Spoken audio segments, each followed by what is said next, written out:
Bismillahirrahmanirrahim. Assalamualaikum warahmatullahi wabarakatuh. Alhamdulillahirabbil alamin wa bihi nasta'inuhu ala umurid dunya waddin. Asyhadu an la ilaha illallah wahdahu la syarikalah wa asyhadu anna Muhammadan abduhu wa rasuluh. Allahumma shalli wa sallim ala nabiyyina Muhammadin wa ala alihi wa sahbihi ajmain. Naam ayyuhat thullab wa talibat, kita lanjutkan pelajaran fikih kita di pelajaran tentang haji maupun umroh. Ya, kita masuk haji dulu. Kemarin sudah di-share jadi video tentang manasik haji dan umroh, dan semoga dengannya tergambar ya istilah-istilah yang akan kita jumpai di pelajaran kita kali ini. Ya, ada miqat, ihram, sa'i, tawaf, wukuf, tahalul, apa itu semua ya sudah tergambar di video itu. Tempat-tempatnya pula ada di situ. Ya. Nah, kita lanjutkan. Di sini ya, apa saja hikmah disyariatkannya haji kemarin sudah sampaikan ya. Itu ada diniyah dan duniawiyah. Dari sisi agama maupun dunia, semuanya ada hikmahnya disyariatkannya haji itu. Di antaranya adalah haji adalah amalan yang mulia, amalan yang terbaik yang bisa menghapuskan dosa-dosa hamba. Yang balasannya ya, tidak main-main, balasannya adalah balasan yang mulia pula. Kalau hajinya mabrur, maka balasan yang sesuai adalah syurga Allah Subhanahu wa taala. Kalau hajinya mabrur, dari setelah haji dia tambah kualitas iman dan ketakwaan dia di hadapan Allah. Tambah haji, tambah ya keistiqomahan dia dalam beribadah kepada Allah. Nah, ini haji mabrur, meninggalkan perbuatan-perbuatan yang sia-sia, yang perbuatan maksiat. Nah, maka orang seperti ini pantas baginya adalah surga Allah Subhanahu wa taala. Kemudian dari sisi diniyah pula akan meningkatkan kedisiplinan ya, karena ada waktu-waktunya, tanggal-tanggalnya, tanggal 8 di mana, tanggal 9 di mana, tanggal 10 di mana, apa saja yang dikerjakan di tanggal 8, tanggal 9, tanggal 10 dan seterusnya. Ya, maka ini akan meningkatkan kedisiplinan dan juga meningkatkan kualitas ibadah, karena di sana akan termotivasi. Banyak sekali manusia-manusia yang berdatangan dari seluruh penjuru dunia, mereka berzikir, bertasbih, ya, banyak berdoa, meminta ampunan, ya, berharap-harap cemas, ya. Berharap-harap cemas itu apa? Berharap agar amalannya diterima, cemas kalau amalannya tidak diterima, karena berapa banyak ya yang sudah dikeluarkan untuk bisa sampai ke sana, berapa puluh juta bisa sampai ke sana. Ini akan meningkatkan kualitas ibadah dia, ya, termotivasi dengan kaum muslimin yang ada di sana, berdoa, berzikir dan seterusnya. Juga meningkatkan kesabaran, sabar, karena saking banyaknya manusia ya, perlu antri, perlu ya yang namanya misalkan lempar jumroh atau berjalan menuju Arafah, semuanya perlu kesabaran. Itu dari sisi diniyah. Dari sisi duniawiyah ya, bisa kaum muslimin itu saling mengenal dari berbagai negara, meningkatkan ukhuwah Islamiyah, bisa saling kerjasama. Orang-orang yang ada di Indonesia bisa kerjasama dengan orang-orang yang ada di Saudi, orang India, Pakistan, Mesir dan seterusnya, kerjasama yang bisa di biro-biro travel haji. Nah, ini sangat nampak ya yang namanya hikmah dari sisi dunia. Orang-orang yang bekerja di bagian pengurus haji, orang-orang Indonesia di sana ya, akan nampak di situ hikmah disyariatkan haji. Dari sisi dunianya bisa berbisnis ya, saling bisa berbisnis, orang yang ada di Saudi dan ada yang di Indonesia. Nah, juga bisa saling mengenal tadi ya, diciptakan manusia itu bersuku-suku, berkabilah-kabilah agar saling mengenal, dan orang yang paling mulia di sisi Allah adalah orang yang bertakwa, itu dalam surat Al-Hujurat. Nah, dari sisi dunia pula adalah kita bisa ya, membantu fakir miskin mungkin yang kita jumpai di Mekah maupun Madinah. Ini dari sisi dunia mereka akan dapatkan, misalkan suruh mengantrikan Zam-Zam untuk mengambil Zam-Zam, atau juga dari travel itu hotel-hotel. Nah, ini semua dari sisi dunia. Nah, kita lanjutkan bahwasanya haji dan umrah itu memiliki syarat, kemarin sudah disampaikan Islam, berakal, balik, merdeka, dan mampu. Baik bekal maupun kendaraan maupun fisiknya. Dan yang keenam, syarat tambahan bagi wanita adalah dengan mahramnya. Mahram itu siapa saja? Bisa suami atau dari kerabatnya seperti bapak, putranya, paman dari bapaknya, paman dari ibunya, paman atau Pak D, bisa, itu mahram namanya. Atau mahram dari sepersusuan, saudara laki-laki sepersusuan misalkan.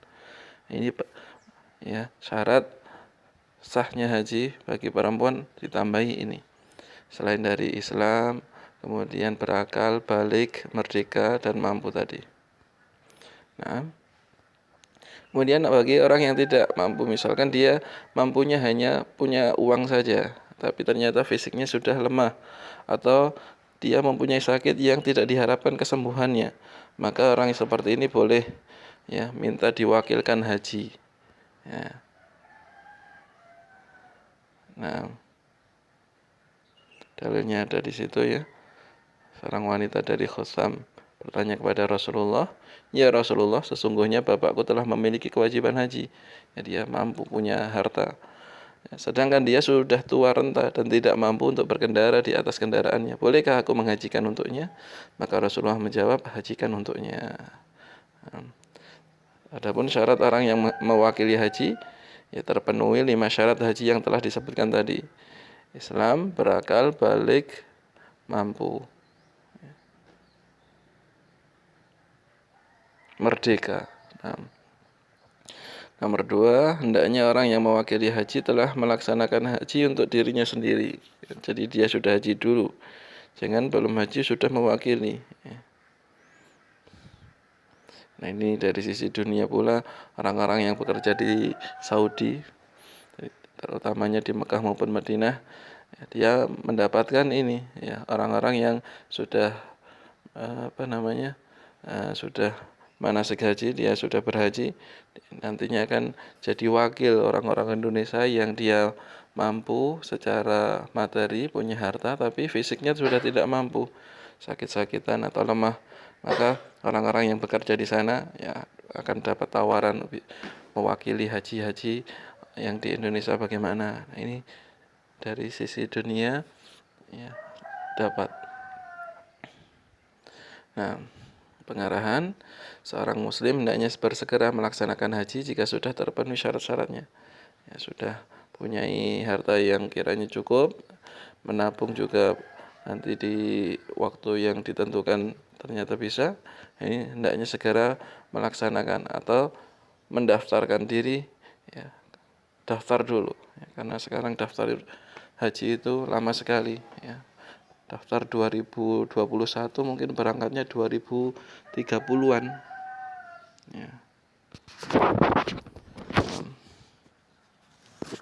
Kemudian ini juga menjelaskan, dari pelajaran ini menjelaskan bahwasanya adanya penjagaan dan perlindungan Islam terhadap wanita. Wanita itu dilindungi, dimuliakan. Ketika Islam melarang wanita bepergian tanpa mahram, maka hal tersebut sebagai penjagaan atasnya. Ini syariat-syariat Islam itu sungguh memuliakan wanita. Wanita diperintahkan untuk berhijab, menutup auratnya. Ini bukti memuliakan wanita. Tapi kebanyakan wanita malah menghinakan dirinya sendiri dengan memakai pakaian yang tidak menutup aurat. Kalaupun menutup aurat, kadang jilbabnya tipis atau kecil. Nah, ini tidak sesuai dengan syar'i. Maka mereka sejatinya adalah menghinakan dirinya sendiri. padahal Islam sudah memuliakan mereka. Kemudian seorang muslim hendaknya bersemangat untuk melaksanakan haji dan umrah dengan tidak melakukan dosa atau meninggalkan kewajiban agar hal tersebut menjadi sebab untuk diampuni dosa-dosanya, ya, dan dimasukkan ke surga. Nah, bersemangat melaksanakan haji dan umrah dengan tidak melakukan dosa, karena dia harus berpikir berapa puluh juta sudah dikeluarkan, kalau di sana ternyata sia-sia, ya, beramal tanpa ilmu, kemudian melakukan hal-hal yang sia-sia, dia harus berpikir, ya, nah nanti kalau ternyata hajinya atau umrohnya, ya, kurang bisa menebus dari dosa-dosa yang dia lakukan di sana, ya. Misalkan dosa-dosa, ya, orang-orang berhaji berumrah itu adanya keyakinan-keyakinan yang batil. Misalkan ketika wukuf di Arafah, dia harus naik ke ke gunung Jabal Uhud, ya. Keyakinan seperti itu, ya. Gunung Arafah, Jabal Rahmah, ya, mempunyai keyakinan kalau di Jabal Rahmah memiliki keutamaan. Ini suatu dosa yang kalau dengannya seorang berkeyakinan yang salah, maka bisa mengurangi pahala-pahala hajinya. Atau tidak sabar, ya, ketika, ya, didesak oleh pejalan kaki, karena nanti, ya, seperti, ya, dari jutaan manusia berkumpul tumplek-plek di Arafah misalkan, atau di Musdalifah, jalan kaki menuju Musdalifah, ya pasti akan desak-desakan. Nah, dia kurang sabar. Maka ketika dia kurang sabar, kemudian mengucapkan kalimat-kalimat yang keji, yang kotor, ya. Nah, ini bisa mengurangi pahala dari haji. Dosa-dosa yang dilakukan di sana, ya, akan mengurangi kesempurnaan hajinya. Kemudian bagi orang yang mewakilkan haji, kalau dia tidak mampu secara fisik, ya, tapi mampu secara materi, hendaknya dia memilih orang yang memiliki tanda-tanda kesalihan, ya, rajin ngaji, kemudian, ya, dia tidak neko-neko, maka dipilih, ya, tolong hajikan saya, seperti itu. Nah, di sini evaluasi silahkan dikerjakan, ya. Hikmah disyaratkan ibadah haji tadi, ada di sisi duniawiyah, ada sisi diniyah. Nah, evaluasi dikerjakan, ya, ini sebagai bahan murojaah kita, ya. Jadi pelajaran-pelajaran yang disampaikan, ya, insya Allah evaluasinya sangat mudah dikerjakan.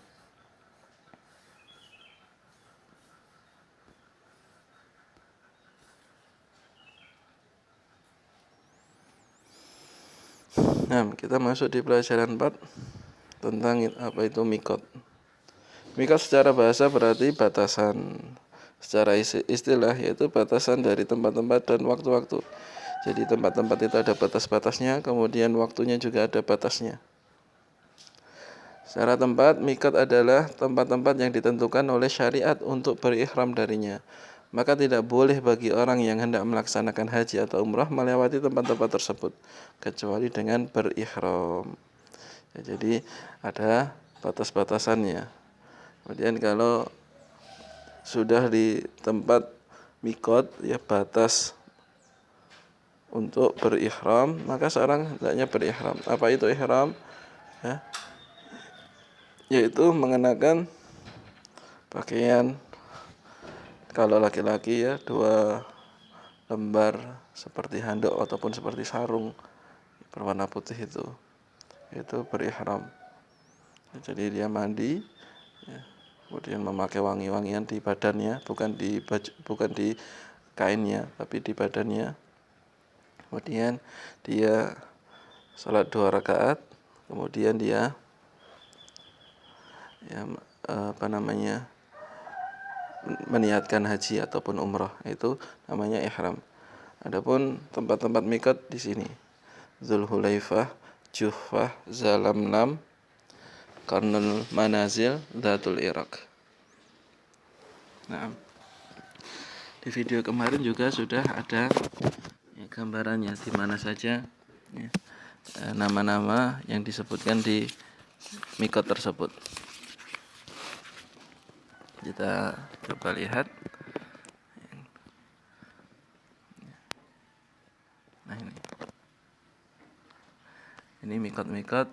Jadi orang yang mau masuki Mekah, kemudian dia berniat umroh atau haji, ya, dia berihram dari sini, ya, dari batas-batas ini. Ya. Misalkan di Indonesia dari sini, ya nanti berihram sebelum melewati di sini. Ya. Kalau tidak turun di Madinah, ya mungkin turunnya di Jeddah, berarti ya dia mengambil mikot penduduk Yaman karena pesawatnya lewatnya dari jalur sini. Ini Mekah. Ya. Kita baca apa, kita lihat dulu. Nah, ini ada 5 tempat mikot. Yang pertama adalah Abyar Ali. Abyar Ali itu yang dulu dinamakan Dzulhulaifah itu. Ya, halaman 24. Ya. Berada di arah selatan dari kota Madinah. Ya, dari penduduk Madinah. Ya, kalau orang Indonesia terbang kemudian turunnya di Madinah, ya dia nanti mengambil mikot dari Dzulhulaifah atau Bir Ali ini. Ya, berjarak kurang lebih 420 km dari kota Mekah, 420 km dari kota Mekah. Nah, ini merupakan tempat mikotnya penduduk Madinah tadi. Kemudian Robil, ya, atau yang di buku namanya Juhfah. Ya, berjarak kurang lebih 186 km dari kota Mekah. Ya. Ini tempat mikotnya siapa? Penduduk Syam. Ya, orang Syam, Mesir, Maghrib. Nah, itu mikotnya dari Robil ke sini karena mereka datang dari arah sini. Ya. Kemudian ya, Sailul Kabir. Sailul Kabir itu yang dulu namanya Qarnul Manazil. Ya, Sailul Kabir itu namanya Qarnul Manazil. Berjarak sekitar 75 km dari kota Mekah. Ini tempat mikotnya penduduk Najd dan Taif. Jadi Qarnul Sailul Kabir, orang-orang Taif, orang-orang Najd, dia ketika datang dari sini menuju Mekah, dia bermikot, berihram di sini. Nah. Kemudian ya,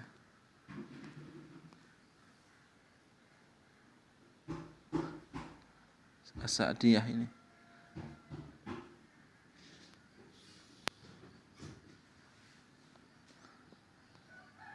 As-Sa'diyah ini ya lam-lam, ya, lembah yang luas. Ya, ya lam-lam. Ya. Ini merupakan tempat mikotnya penduduk Yaman. Orang-orang yang datang dari arah sini, dia bermikot di sini, As-Sa'diyah atau ya lam-lam. Nah, terakhir yaitu Dzatul Iraq. Dzatul Iraq, jadi ini penduduknya orang-orang Irak, orang-orang ya, timur. Ya, kalau tadi Juhfah, Robil tadi ya, dari sini tadi orang-orang Maghrib. Kalau di sini Dzatul Iraq, orang-orang yang datang dari sini ya, menuju Mekah ke sini, ya dia berihram dari Dzatul Iraq. Nah, itu ya gambarannya di video, nanti diulang-ulang agar paham, ada gambaran secara wawasannya luas tentang haji dan umrah itu. Nah, itu mikot tempat ya, hendaknya seorang berihram. Kemudian ketika orang yang tidak berihram dari mikot itu akan bermasalah. Nah, di sini sebutkan barang siapa yang melalui tempat-tempat mikot tersebut sedang dia bukan penduduk daerah mikot tersebut, maka dia berihram dari tempat tersebut. Ya. Misalkan orang penduduk Najd yang harusnya dia berihram dari mana tadi? Qarnul Manazil atau Sailul Kabir, tapi dia datangnya dari Madinah, dari jalur Madinah, maka dia bermikot, berihram dari Dzulhulaifah atau Bir Ali. Dan masalah berikutnya, siapa bertempat tinggal sebelum tempat mikot, ya. Jadi dalam ya batas-batas masih di batas Makkah, maka dia berihram untuk haji dan umrah dari tempat tinggalnya. Ya, seperti penduduk Jeddah, Bahran, Bahrah dan Sarai. Ya, dia berihram dari tempat ini, ya, dari Jeddah, Bahrah. Ini untuk penduduk Jeddah. Tapi untuk orang yang datang ya ke Jeddah, maka tadi ambil mikot dari Yalamlam. Barang siapa yang datang dari jalan yang tidak melewati tempat-tempat mikot tersebut, baik melalui darat, laut maupun udara, maka dia berihram apabila sudah sejajar dengan tempat mikot terdekat. Ya, hal tersebut berdasarkan ucapan ya Umar radhiyallahu taala anhu, "Unzuru hadwaha min tariqikum." Lihatlah yang sejajar dengan mikot dari jalan-jalan kalian.